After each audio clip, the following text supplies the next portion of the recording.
মিলেমিশে চলবে, না চললে তো হবেই নি, উপায় নাই। ভাঙাচোরা ঝুপড়ি একটি ঘর, এই যেন দমকা হাওয়া আসলেই ধসে পড়বে যখন তখন। নেই আলো বাতাস, নেই বিদ্যুৎ, একবেলা উনুন জ্বলে তো দুবেলা থাকতে হয় না খেয়ে। তবুও নেই ভালোবাসার অভাব। স্বার্থপরতার এই নিষ্ঠুর যুগে যেখানে পান থেকে চুন খসলেই বিচ্ছেদ নিশ্চিত, সেখানে দারিদ্র, ক্ষুধা এবং শারীরিক প্রতিবন্ধকতাকে জয় করে একে অপরকে আঁকড়ে ধরে বেঁচে আছেন এই দম্পতি। জীবনের প্রতি পদে এত কষ্ট ও বঞ্চনার পরেও কমেনি তাদের নিঃস্বার্থ ভালোবাসা। এই ভালোবাসায় যেন তাদের জীবনের একমাত্র শক্তি, বেঁচে থাকার প্রেরণা। 7 বছর আগে বিয়ে করছি। বিয়ে করার পর আমি কোনোটাই যাই নাই। দুইজনের জন্য আমি ভালোবাসা করে বিয়ে করছি। চলাফেরা করতে পারে না, থাকেই হয়ে বিছনাথ। আর চিকিৎসা পাতি মানুষের চাহে মাঙে চিকিৎসা করি। আর এইগুলা ছাড়া আমি কিভাবে চলবো, কিভাবে কি করবো? মানুষ যে কয়েছে, এলাও কয়েছে তুমি অক্ষিয়া আনে পালান দো, কিভাবে খিলাবেন? আমার যে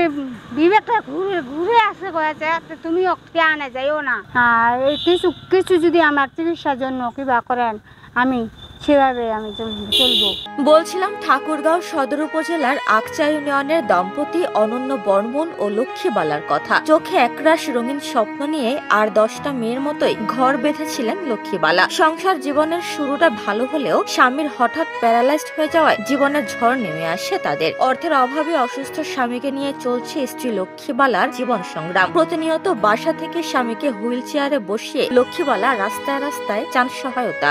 হুইল চেয়ার মানে বইলা ঠেলে ঠেলে ধরে বেড়ায়, এইভাবে চলে। দোকানে দোকানে কিছু মনে করতে পয়সা করে উঠায়, এইভাবে খায়। ঠেলা গাড়িটায় নিয়ে ওর বউরা যে আছে ওই আর কি নিয়ে বেড়ায়। কোনো কারেন্ট নাই, কোনো কিছুই নাই। তাদের উমার জীবন চলার খুব কঠিন। তো গত 4 বছর ধরেই অনন্ত বর্মন প্যারালাইস রোগে আক্রান্ত হয়ে কর্মহীন হয়ে পড়েন। স্বামীর চিকিৎসা ও পেটের ক্ষুধা নিবারণের জন্য কোনো উপায় না পেয়ে স্ত্রী লক্ষ্মীবালা স্বামীকে একটি হুইল চেয়ারে বসিয়ে নেমে পড়েন রাস্তায়। স্থানীয়রা মনে করেন সরকারিভাবে সহযোগিতা পেলে উপকৃত হবেন এই দম্পতি।